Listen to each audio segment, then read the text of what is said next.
Saudara-saudaraku yang dikasihi dan diberkati oleh Tuhan kita Yesus Kristus. Setiap orang yang telah menerima Kristus dalam hidupnya, maka ia dengan sungguh-sungguh telah meninggalkan hidup yang penuh dengan kegelapan atau hidup lama dan masuk pada hidup yang diselimuti dengan terang kasih Kristus atau hidup baru.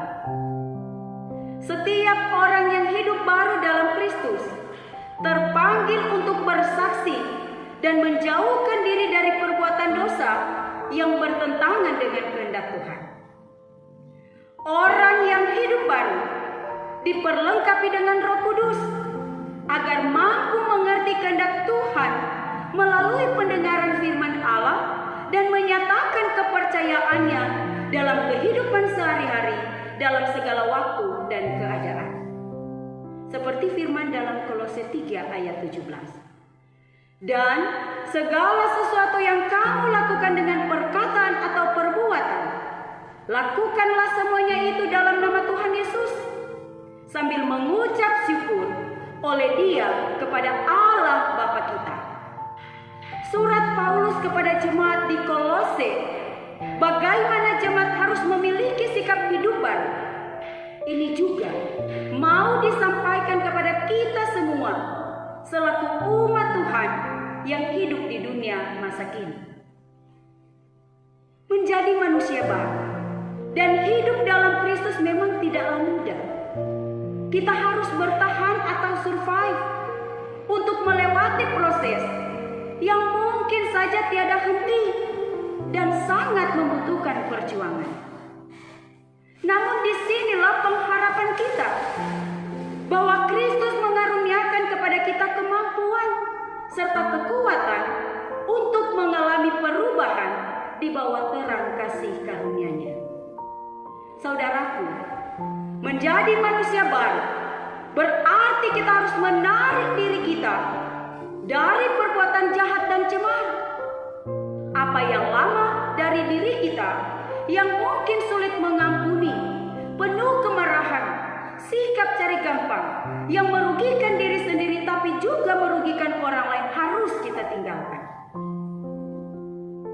Jangan sampai kita hidup tidak menghidupkan orang lain, tetapi justru kita hidup mematikan orang lain.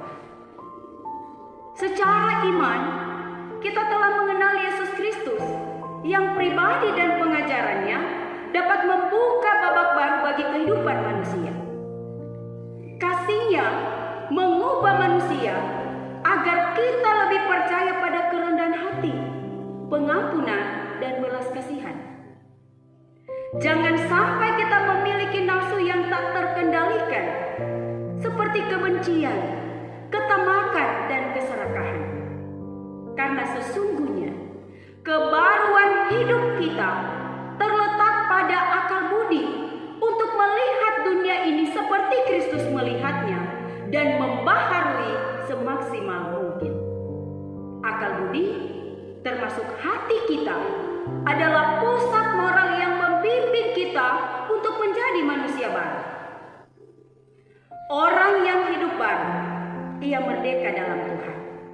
Tidak punya musuh, tidak menciptakan masalah dalam hidup, tidak mau melakukan hal-hal yang mendukakan hati Tuhan.